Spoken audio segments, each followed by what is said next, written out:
Salam dostlar, Zirə Turan Tovuz oyununda verilən qırmızı kartla bağlı mən də öz mövqeyimi bildirmək istərdim. Futbol qaydalarına əsasən bir futbolçunun kəllə vurması və yaxud kəllə vurmağa cəhd etməsi qeyri-idman hərəkətləri kimi qiymətləndirilir və FIFA-nın oyun qaydalarının 12-ci maddəsində açıq şəkildə göstərilib ki, hər hansı bir oyunçunun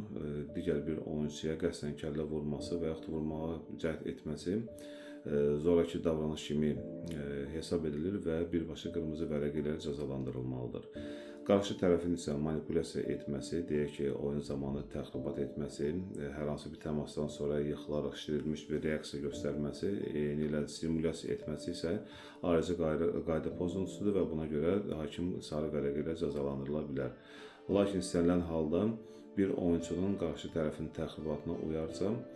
həmin təxribat edən futbolçuya sarı vərəqə, qəsdən kəllə vurmaq və yaxud kəllə vurmaq cəhd edən futbolçuya isə mütləq şəkildə qırmızı vərəqə göstərilməlidir.